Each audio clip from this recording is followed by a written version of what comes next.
Prabhu, I can have a go, maybe one or two paras, and then maybe someone can share with me. Sure, sure, sure. Go ahead, Mataji. Thank you, Prabhuji. Hare Krishna. Hare Purport. Krishna. Hare Krishna. The first Purusha is the Karnodaksha Vishnu. From his skin holes, innumerable universes have sprung up.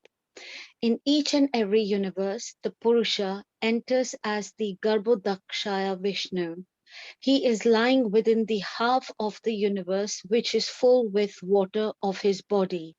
And from the navel of the Garbhodakshaya Vishnu has sprung the stem of the lotus flower, the birthplace of Brahma, who is the father of all living beings and the master of all the demigod engineers engaged in the perfect design and working of the universal order. Within the stem of the lotus, there are 14 divisions of planetary systems, and the earthly planets are situated in the middle. Upwards, there are other, better planetary systems, and the topmost system is called Brahmaloka or Satyaloka.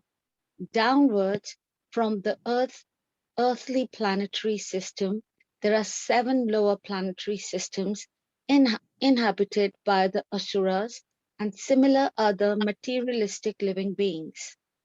From Garbhodakshaya Vishnu, there is expansion of the Kshirodakshaya Vishnu, who is the collective Paramatma of all living beings. He is called Hari, and from him all incarnations within the universe are expanded. Would you like me to continue, Prabhuji? Yes, Mataji. Okay, Prabhuji, thank you. Therefore, the conclusion is that the Purusha avatar is manifested in 3 features. First, the Karnodakshaya, who creates aggregate material ingredients in the Mahatattva. Second, the Garbhodakshaya, who enters in each and every universe. And third, the Kshirodakshaya Vishnu, who is the Paramatma of each material object, organic or inorganic. One who knows these planary features of personality of Godhead knows Godhead properly, and thus the knower becomes freed from the material condition of birth, death, old age, and disease, as it is confirmed in Bhagavad Gita. In this shloka, the subject matter of Mahavishnu is summarized. The Mahavishnu lies down in some part of the spiritual sky by his own free will. Thus he lies on the ocean of Karna, from where he glances over his material nature, and the Mahatattva is at once created. Thus electrified by the power of the Lord, the material nature at once creates innumerable universes, just as in due course a tree decorates itself with innumerable grown fruits. The seed of the tree is sown by the cultivator, and the tree or creeper is in due course becomes manifested with so many fruits. Nothing can take place without a cause. The Karna ocean is therefore called the causal ocean. Karna means causal. Oh, Karana means causal. We we should not foolishly accept the ascetic theory of creation. No, atheistic theory of creation. The description of the atheists is given in the Bhagavad Gita. The atheist does not believe in the creator, but he cannot give a good theory to explain the creation.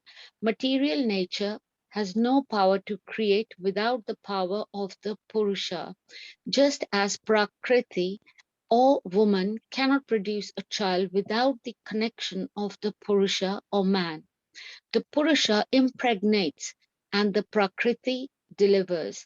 We should not expect milk from the fleshy bags on the neck of a goat, although they look like beastly nipples.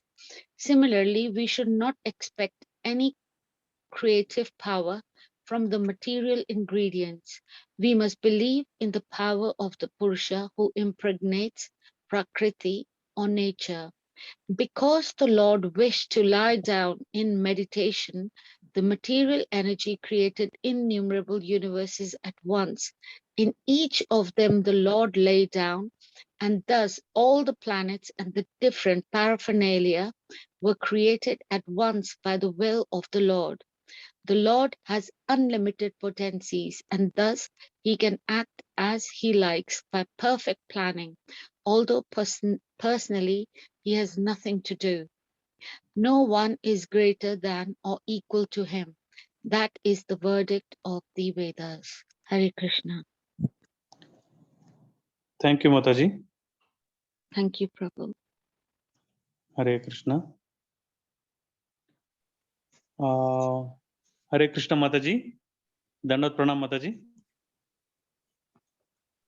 Prabhuji, are you talking Sorry, to me? No, Sorry, Radhika Prabhuji. Kasturi Mataji has joined. Hare Krishna, Mataji. Hare Krishna, are you able to see me, Prabhuji? I don't know if you can. Yes. Now we are able to see you, Mataji. Hare Krishna. Okay, very nice. Hare Krishna, Prabhuji. Good to see you on the video for the first time. Thank you, Prabhuji. Thank you for joining. I think we kept you waiting for some time. We were just going through the purport. Now we hand it over to you, Mataji. Hare Krishna. Sure. Hare Krishna. Thank you, Prabhuji. We can get started. Om Namo Bhagavate Vasudevaya. Om Namo Bhagavate Vasudevaya. Om Namo Bhagavate Vasudevaya. Shrunavata Swagata Krishna Punya Shravana Kirtana. Hridayantasto Abhadrami Vido Mantra Sadam. Stabdayeshu Abhadreshu Nityam Bhagavata Sevaya Bhagavati Vitam Sloke Bhakti Bhavati Naishtiki. Om Jnanatimirandasya Jnananjana Shalakaya Chakshurum Militam Yena Tasmai Shri Gurave Namaha. Namo Vishnu Padaya Krishna Prishtaya Bhutale Srimate Bhakti Vedanta Swamin Nitinamine Namaste Saraswati Devi Kauravani Pracharini Nipishesha Shunyavadi Paschaita Deshatarine Jai Shri Krishna Chaitanya Prabhu Nityananda Shri Advaita Gadadhara Shivasadi Gaura Bhakta Vrinda. Hare Krishna, Krishna Krishna, Hare Hare, Hare Rama, Rama Rama, Hare Hare. All right. First of all, my humble obeisances to all the devotees here on the call. Please bless me so that I am able to speak the relevant words of Srila Prabhupada. Thank you so much. Right. Now we are seeing so many terms here. And first of all, I just wanted you all to understand that. So we will very soon, the second canto, obviously, there will be a lot of technical things that are going to be introduced to us because it is going to talk about creation process. So all this will be repeated elaborately in the second canto of Bhagavatam. So we don't have to worry if we don't understand it now, but I'll try my best because some of you may be hearing it for the first time. So you may it takes many attempts to understand the creation process. And again, Srila Prabhupada makes it very clear. What does he say? He says, when we understand these Srishti Leela very nicely, this will help us understand the greatness of the Lord, right? And eventually, Rasa Leela, the pastimes in the 10th canto will become easier for us to understand. So first, this understanding this Srishti Leela is very, very, very important. This actually paves the way for us to understand the canto number 10. One may think, oh, pastimes of Krishna are so easy to understand. How come you are saying that this needs to be understood for that realization to happen? You will eventually realize that 10th canto is not as easy as we think. This subject matter, 10th canto, deals with rasa, right? And to understand rasa, we need to understand who's Krishna, who's the absolute truth, what all he does, what all is his greatness, so we can start to appreciate his sweetness. So with that mindset, we can get started with our second verse for today's chapter. That is from the first canto, second verse. So if you look at the previous chapter as such, we have seen many things there, isn't it? What are some of the questions that the sages has posed to Sutta Goswami, and what were the answers that were being given by Sutta Goswami? So that was something that we saw. So if you look at the question number 1 and question number 2, so for that, the second chapter answers the question number 1. The supreme occupation for all humanity is that the men can attain is that they have to perform unmotivated and uninterrupted loving devotional service on to the Supreme Personality of Godhead, which is Savai Pumsam Parodharmo Yato Bhakti Radokshache Ahaituki Apratihata Yayatmasu Prasidati. And then he says, Bhakti unto Lord Krishna enables one to immediately acquire costless knowledge and detachment from the world. And this is for question number 2. So this is, what is question number 1? Question number 1 talked about ultimate good for humanity. And then it is, the answer is Savai Pumsam Parodharmo. And then now Krishna says, see, Bhakti, what does it produce? Bhakti onto Krishna immediately. If one has that, then they are able to get knowledge and detachment immediately from this world. So this is the understanding. And now we need to understand, why is this Varnashrama Dharma? Why is it not Parodharma? That was the following thing that was asked upon by the sages, right? And the occupational duties, the answer given was, occupational duties are useless if they don't lead to the attachment of the Lord. If it leads to attachment of the Lord, then it's okay. But if it doesn't lead to the attachment of the Lord, Shrama eva hi kevalam. So this is the understanding. And now then they talked about what is absolute truth. And then they concluded saying that 1 point attention for onto this process of devotional service is what we need to do. That is Shravanam, glorifying the Lord, remembering that. For that you need 1 pointed attention. How can we understand we have this 1 pointed attention? See, even while we are listening to this class, we may be distracted by so many things that have happened the past few hours, or we may be distracted. Sometimes we may not have our hands free. We might be multitasking. We might be doing so many things. So is that one-pointedness? No, it is not one-pointedness. One-pointedness means complete absorption in the Supreme Personality of His Godhead. Whatever we are doing in terms of devotional service, if we develop that one-pointed attention to that engagement in Krishna consciousness, then our progress will be faster, right? When we don't give that one-pointed attention, and when we are having this distracted mind, this mind is in Sattva Guna basically. And when we try to multitask, what happens is it gets distracted and it goes into Rajo and Tamo, which is not the natural state of the mind.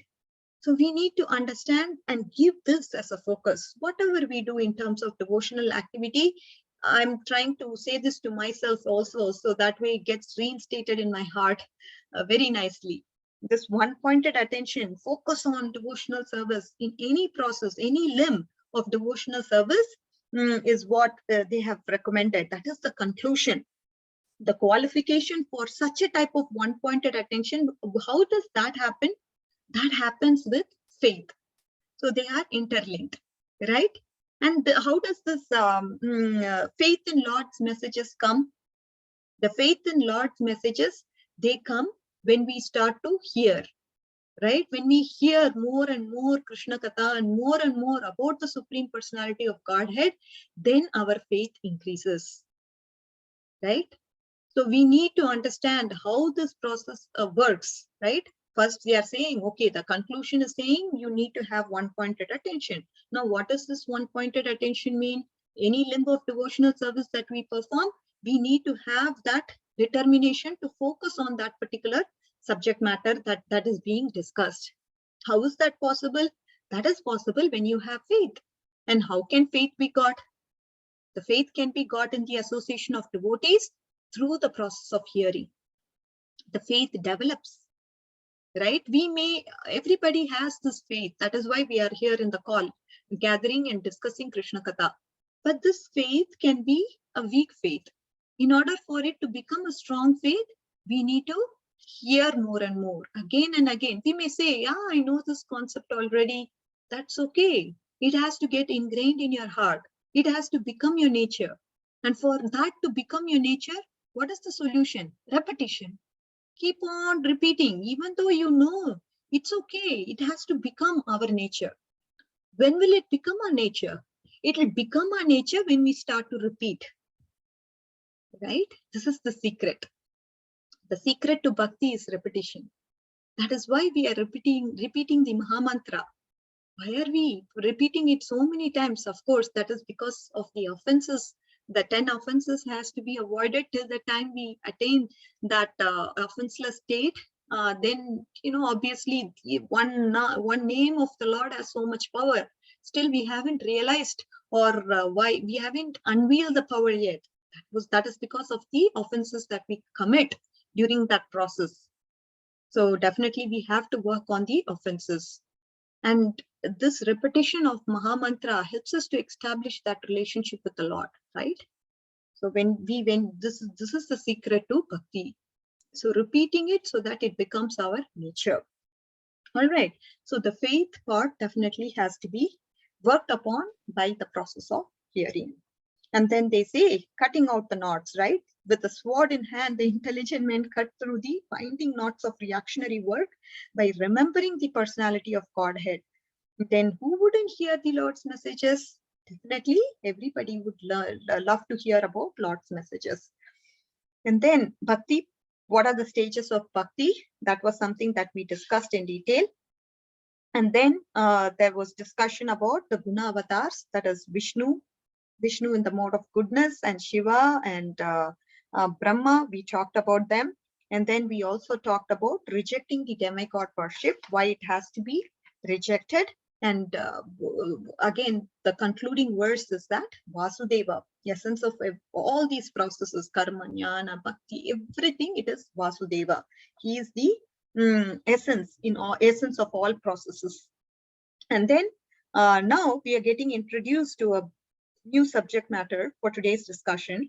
So if you look at it, so there is discussion about Karnodaksha Vishnu, Garbhodaksha Vishnu, and then Shirodaksha Vishnu. So we will try to understand who are they, the Purushavatas, and try to also get a little bit of overview about what is coming up. Again, second canto is going to talk about it in very much detail. So we don't have to worry about understanding everything now itself. So we can definitely slowly go there. Okay. But again, why are we talking about these Vishnus? Because from Garbhodaksha Vishnu, all other avatars come. And hence he is the source of all incarnations.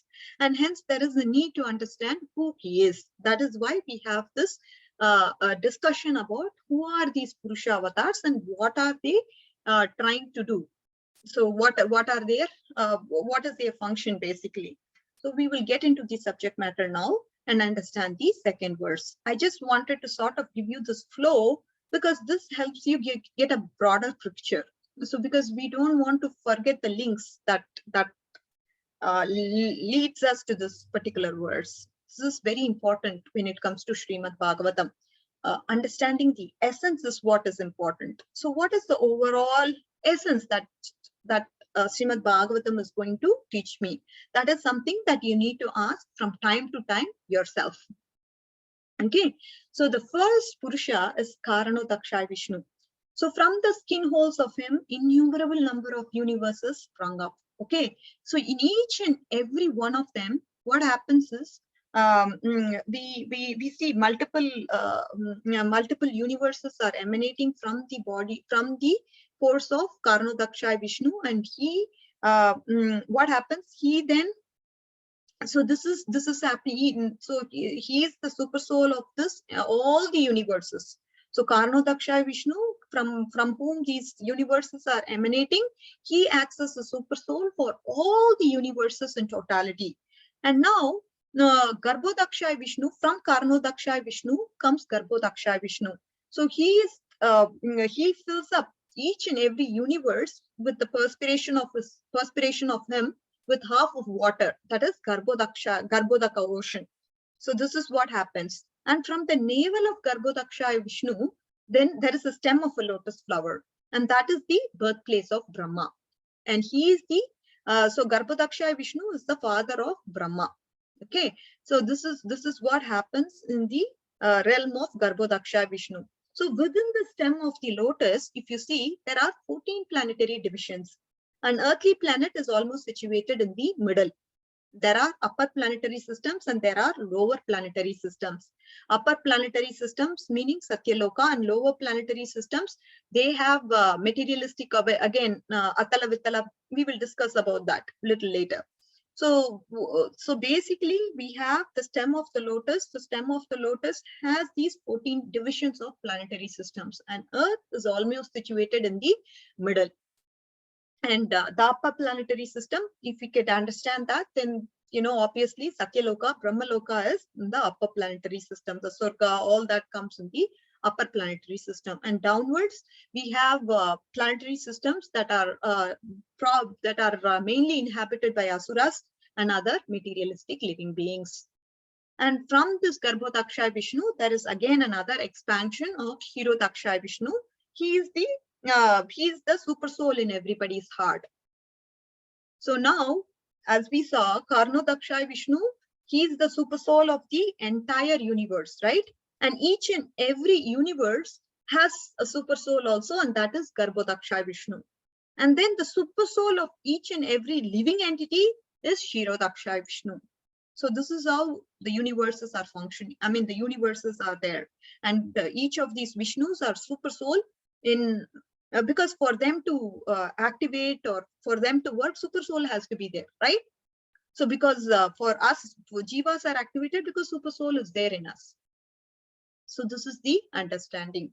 And again, when you look at who's where, we have Karnodaksha Vishnu lying in the causal ocean, Kshirodaksha Vishnu in the Kshirosagra ocean or ocean of milk, and then we have Garbhodaksha Vishnu. He is also in the Garbhodaka ocean, as we saw. So this is the little bit of Vedic structure as to what, where, and what are the functions of these Vishnus and where are they. And again, from a super soul perspective, what is it that they are doing? So this is something we got to know now. So now we need to understand, as far as this ocean, we'll be seeing so much about the ocean of water, ocean of milk, ocean of oil.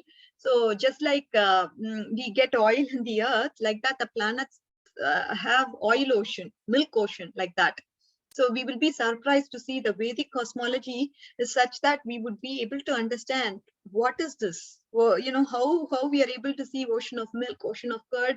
All this will be revealed to us in the 5th canto of Bhagavatam. So very, very interesting to understand the cosmology, to understand how, wow, so look at these universes, they are totally varied and there is variety in it, and we'd be surprised to see that variety.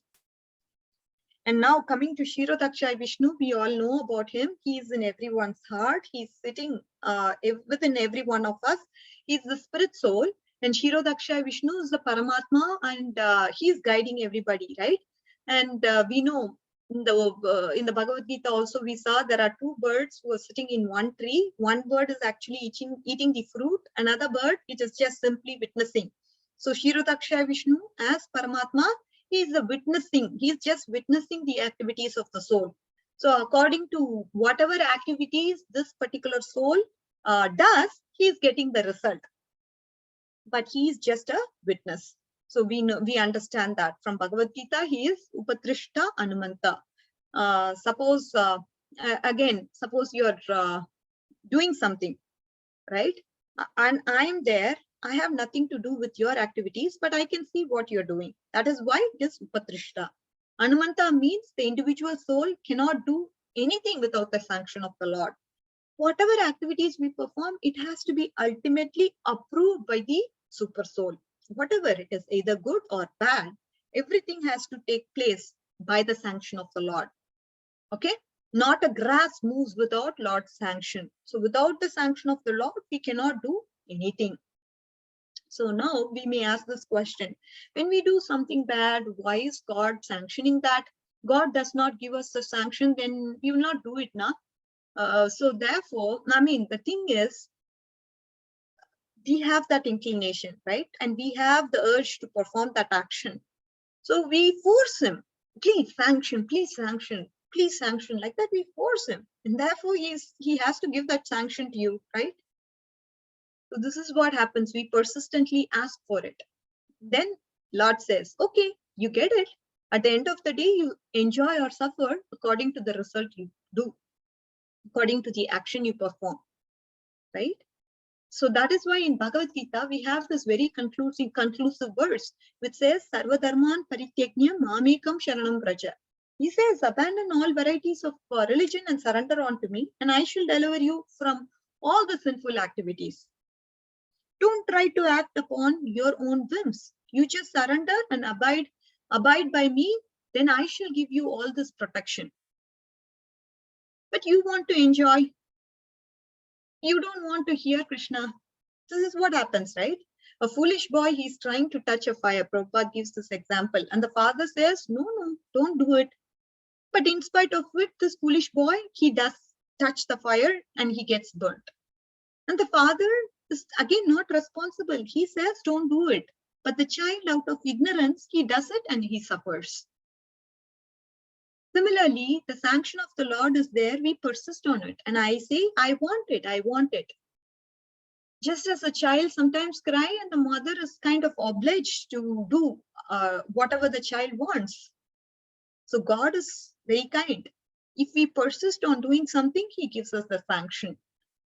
But then obviously we understand we need to suffer or enjoy based on the action we perform. So now this atheistic class of men, if you look at them, they don't agree to this concept of the world being created by the Lord. They give some reason, they have their own arguments, and they say, oh, what nonsense is this? Is this science? There's no sufficient reason. There's no creator as such, right? That is the way they try to use their mind and come up with their own whimsical ideas. In everything we find there is a creator. Anything you take, whatever you take, somebody would have manufactured that table, somebody would have created this microphone, somebody would have created this laptop, and anything for it to function effectively when we are using something or the other, we have a creator for that, isn't it? Nothing in this world is without creation. So the sun, it's rising every day very promptly, whatever time, it is coming up perfectly. Moon is also rising perfectly. The fortnight is going on. The seasons come. Everything is working perfectly. And we say there is no creator. The atheists say no creator. How can there be not a creator when everything is functioning so perfectly? Maya dakshina prakriti suyate sacharacharam. That is what 9.10 in Bhagavad Gita says. The material nature is working under me, under my direction. And all it's producing, it's moving and non-moving, it's all because of me, right? Everything is happening because of me, and material nature is under me. So we have this creation process, we have annihilation that is happening again and again. It's all under my superintendence. So if you accept this, then whole of your problem is solved. But we don't accept. We try to speculate. And we never come to a right conclusion about how creation began. So this is definitely, we cannot understand creation through our mind. It is not possible. We need to understand it through the eyes of the Shastras, right? And again, to understand creation, we need to understand the Purushavatas. That definitely is very important. And if you look at, there is so much details in terms of understanding how this all works. Meaning, so if you look at, if you look at how Krishna does it, I can maybe walk you through a flow chart or something like that, but it can get confusing, but we'll see how much ever we can go, Okay, so there is Swayam Rupa Krishna, okay? He is a cowherd boy. The Swayam Rupa is the original form of Lord Krishna. Then from him comes Swayam Prakash, his own manifestation, okay? So this Swayam Prakash has two categories. Prabhava Prakash and Vaibhav Prakash. So Prabhava Prakash, Prabhava Prakash is the Prabhava Prakash. He is the one who's doing the Rasa Leela, right? I mean, the Rasa dance and all that is done by the Prabhava Prakash form of the Lord. And then there is Vaibhava Prakash, from which we have this Vaibhava Prakash is nothing but the expansion with different moods and bodily features. Like Balram, he is Vaibhava Prakash. Okay, so we have Swayam Rupa Krishna, and from that is there is Swayam Prakash. The Swayam Prakash is of two types, Prabhava Prakash and Vaibhava Prakash.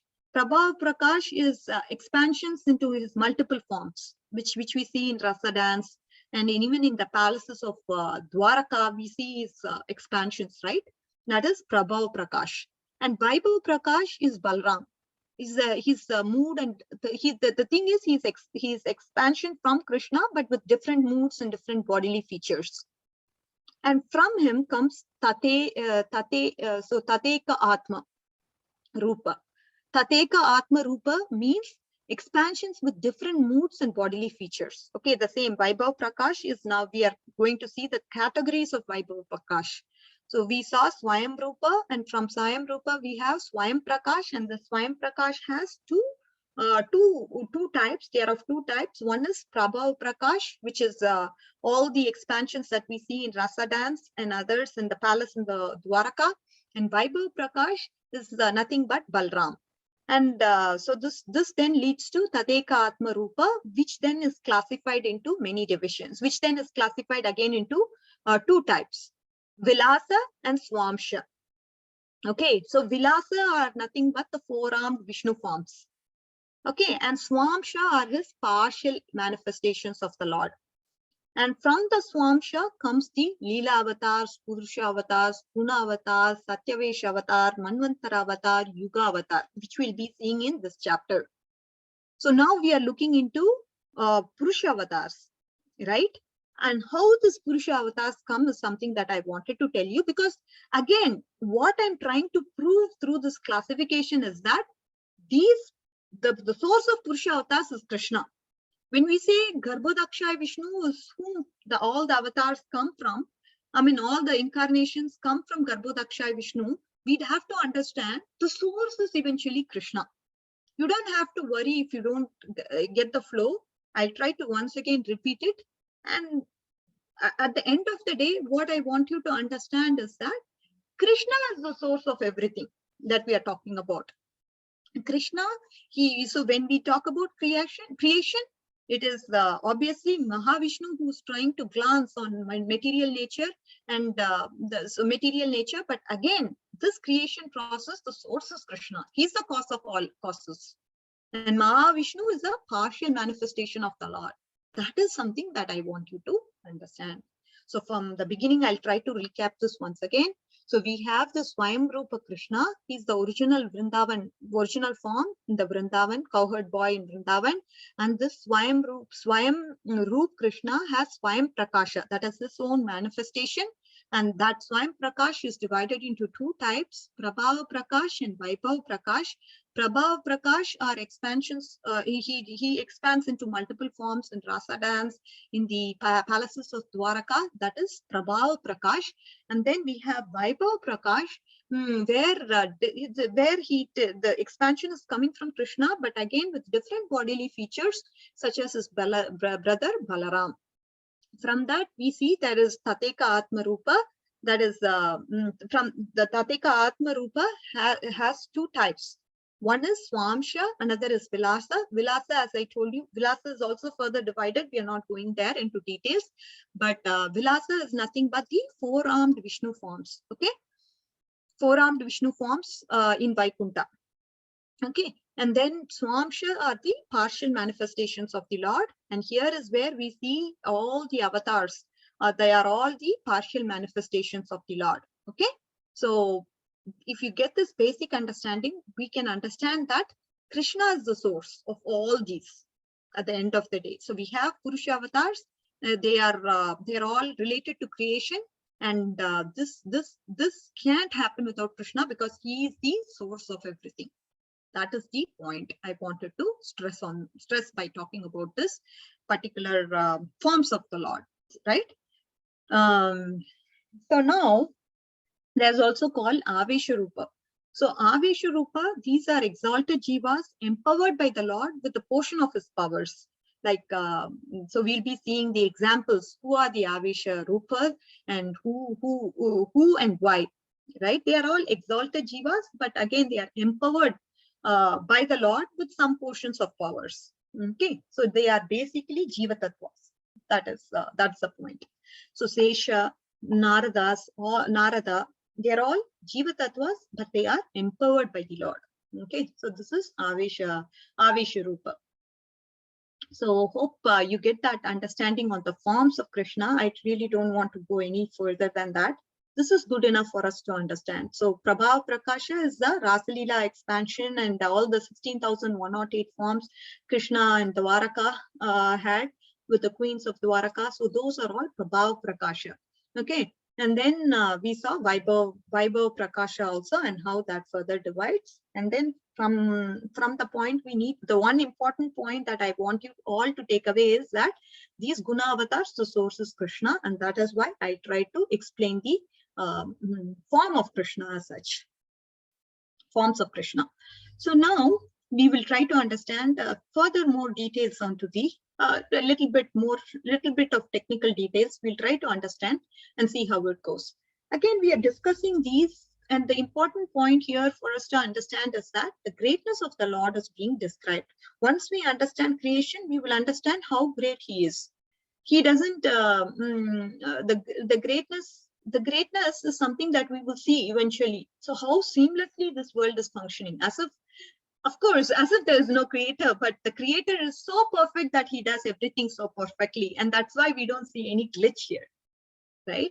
The greatness, again, when we see his greatness, this greatness is to show compassion towards his living entity. How can he show compassion in this way? Because he wants each and every living entity to actually use the freedom, right? Free will, which is independent of the Lord. The Lord is not forcing anybody. Oh, you have to love me. You have to understand my greatness. You have to understand how great I am in managing and creation, and maintenance and destruction. No, nothing like that. He gives you your free will, and you are using your free will to come closer to him, isn't it? So this is this is very important, because Lord gives us that freedom, and he is compassionate towards each and every living being. And how is he showing that? He's showing through the creation process, because we wanted to enjoy separately from God. And that is why this material world is created. Okay, you want to enjoy, no problem. I'm going to give you this material world, and here is how the here we are trying to discuss the creation process, because we want, now we are saying, oh, I want to understand this material world, how it functions, so that I can actually get out of this material world. So Lord gives us the opportunity also for us to come out of this material world if you're no longer interested. Oh, I asked that time, but I'm no longer interested. So if you're no longer interested, then we have to prove ourselves. Krishna has given us this knowledge of Srimad Bhagavatam, and when we have to take up this knowledge and try to get out of this world, this is what we need to do. And what is the requirement? We just have to be absorbed, because Srimad Bhagavatam is not different from Lord Krishna. So if you look at any other creation, so much of effort is needed, right? I mean, you could just, to run a small department, it's not easy. It's not seamless. Like how this world is functioning, it's not seamless like that. You have to go through so many headaches, so many discrepancies, because people are not perfect. The controller is not perfect. But here, the controller is perfect. The one who controls this material world is perfect. And that is why it is seamless. And this actually gives a jolt to this false ego of the living entity. Oh, I was thinking how big I am, how great I am, how perfect I am. But he now faces difficulties in execution of some tasks in this material world. and then understands the futility of this material world. Yeah, this is all temporary. Whatever enjoyment or pleasure that I am getting, it doesn't last long. It is all temporary. What is that that's going to give me permanent happiness? What is the essence? What is the goal of my life? When he starts to ask these questions, then when he comes in contact with the devotee, that's when he gets this knowledge of Srimad Bhagavatam, after we develop the aspect of faith, of course, Adav Shraddha, right? So this is the compassionate nature of the Lord, right? He doesn't want to deprive us of anything that we ask for. At the same time, he also gives us, when is this living entity going to turn towards me? He's actually waiting. And when the living entity shows that interest, immediately Lord comes for rescue. Okay, here is the knowledge that we have through given through various scriptures. Then you take the shelter of Sri Guru, and then when you start understanding this transcendental message, then you feel, yes, I now have a hope, right? Because this is not our constitutional position to be doing something that is not favoring our spiritual nature, right? This is whatever we do is because we are acting in the platform of false ego. Because of false ego, whatever we do, we think it is right, but when it's not right according to Shastras or Guru, Sadhu. So we need to definitely understand why we are doing what. That's because of the modes, due to the false ego, the ignorance, everything is, we are acting in the bodily platform. But when we act in the platform of soul, then we actually look at the world with the eyes of knowledge, Shastra Shakshu. So now, hearing about the material creation helps us to understand. See, when we look at this creation, we have big posts that are there in this creation process. Okay, we have these demigods for doing some administrative responsibilities. We have these big sages, or they are also given some opportunities. So many posts are there, and all these posts have been taken. Various services are being performed by various people, and the Lord's greatness is proved through that. Right? Because everybody wants service opportunity. Lord is so happy to give them the service opportunity. Yeah, here you go. This is what you asked for. Here you go. You get it. And we need to understand the greatness of the Lord is to give us shelter, to relieve us from the difficulties that we are facing now. And he's the ultimate shelter. No matter what, however powerful he is, he's ready to help us with all the problems that are there in this world. I mean, we see there is Adhyatmik, Adibhautik, and Adidaivik kleshas, the Adidaivik miseries. Nobody can be happy in this world because of these three miseries. How can one be able to survive these miseries? We know, right? The Adhyatmik is the miseries that are caused due to our own mind. Our mind is not going to give us, I mean, it's a state, happiness is a state of mind. Our mind is bombarding us with so many controversies. Everything happens internally. Oh, this person, he's such a bad person. He thinks about me like this. So many controversies are happening in our mind. Due to our false ego, it is creating so much trouble into us. That is Adhyatmik. Adibhautik, the miseries that are caused due to others. You just, even if you want to stay peaceful, you just can't because somebody or the other bothers you. And Adidevik, as we see, Corona, all these natural disasters, it's all due miseries caused due to that. The only way to come out of these is to take shelter of Krishna.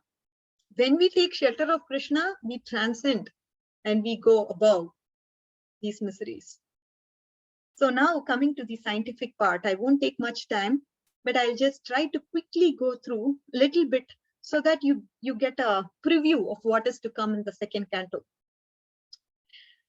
So we see Maya Dyakshena Prakriti, right? Krishna says, in my direction, under my supervision, Prakriti actually creates the moving and the non-moving living entities. So this glance, what is this glance that Krishna is talking about? This glance is Kala Shakti and Jiva Shakti. So along with the karma and the swabhava, that is what constitutes this glance of Karanodaksha Vishnu or Mahavishnu. When we say glance, the glance includes the Kala Shakti, the time factor, the Jiva Shakti, which includes the karma and the swabhava of the living entity. So now, see, Mahavishnu glances at Prakriti and then this creation happens, right? So this glance is something that we need to understand. This glance is called Pradhan. So the Pradhan is where all the universal ingredients that are required to create a functional universe is there in this Pradhan. Okay? So the Pradhan, the Pradhan, when the Karnodaksha Vishnu breathes out, millions of universes come from his bodily force.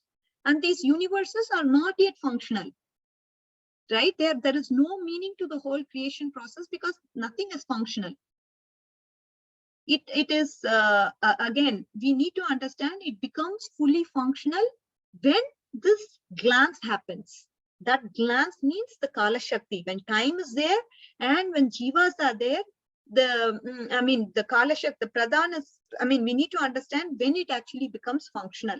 Only after the glance of Mahavishnu, it starts to become functional. So this is, and that is why it is said, I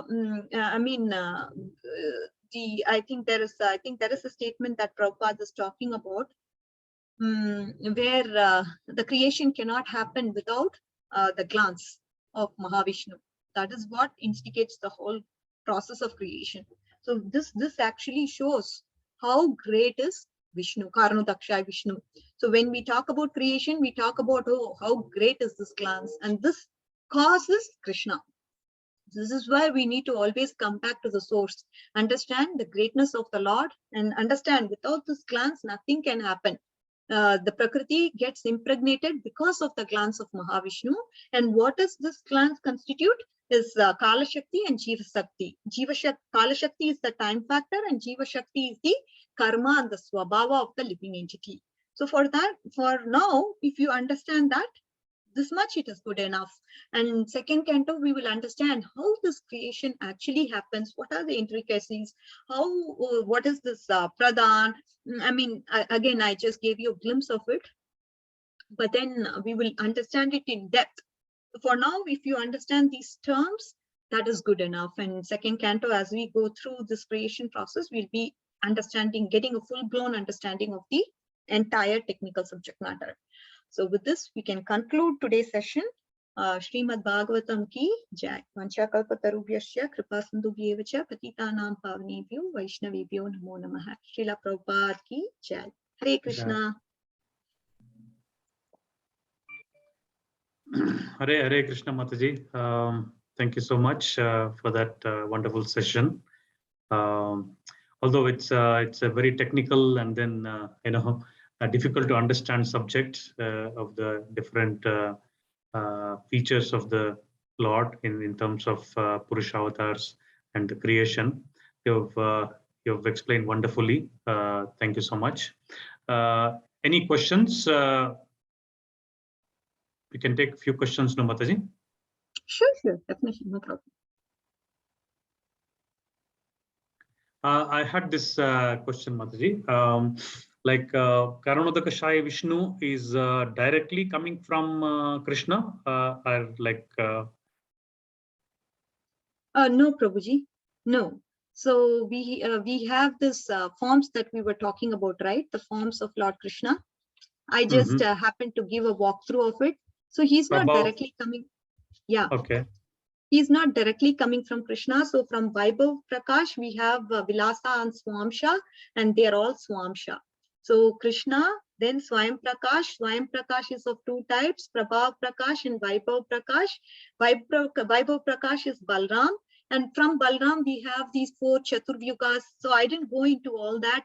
So again, there are the avatars are all partial manifestations of the Lord. So the Balaram then has 4 Chaturvyugas, and then we have many classifications after that. So it's only the Swamsha. The Swamshas are very partial expansions of the Lord. So it's not direct Krishna. Again, we can say now, for now, we can understand it's coming from Balaram. from Okay, okay. from Balaram. That is where everything else springs out. So that if you can understand that, that would be great. Okay, okay. Thank you, Mataji. Thank you. Hare Krishna. Hare Krishna. Any other questions, devotees?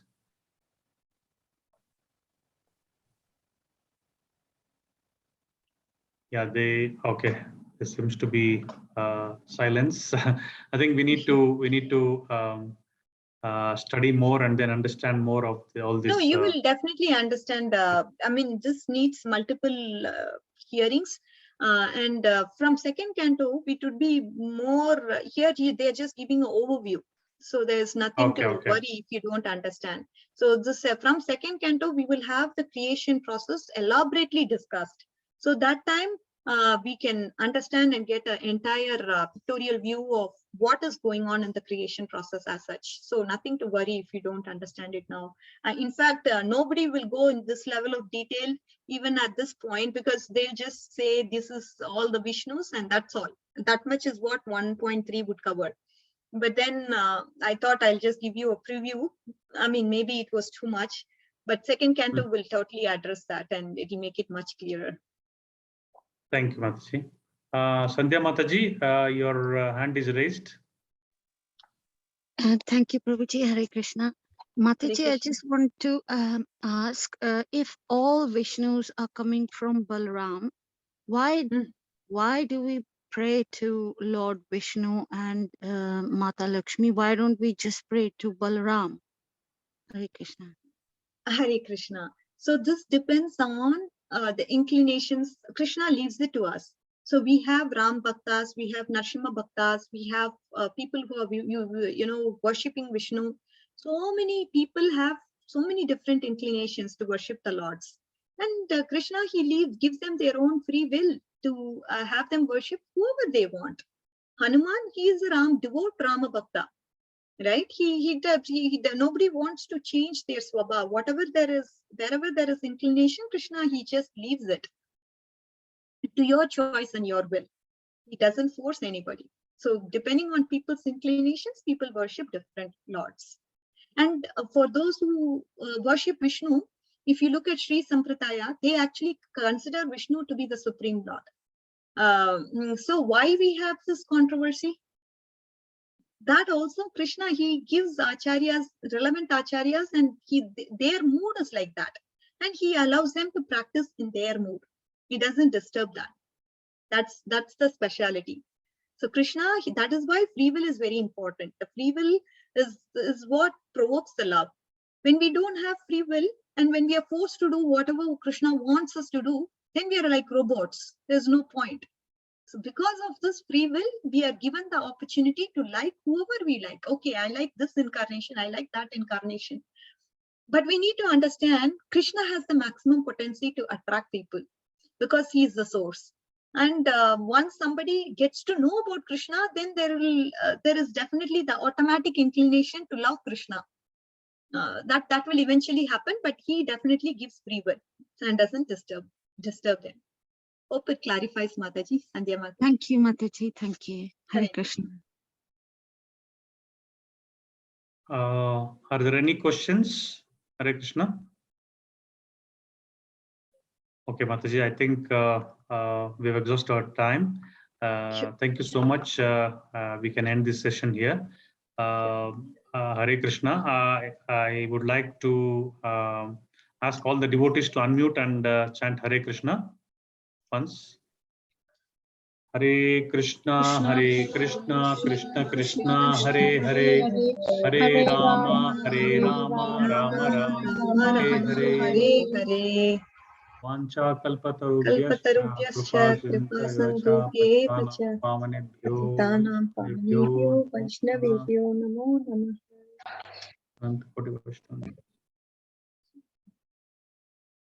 Her Grace Radhika Kasturi Mataji ki jai. Prabhupada ki jai. Thank you, Mataji. Thank you for joining. Hare Krishna. Hare Krishna. Thank you, everyone. Hare Krishna. Thank you, Mataji.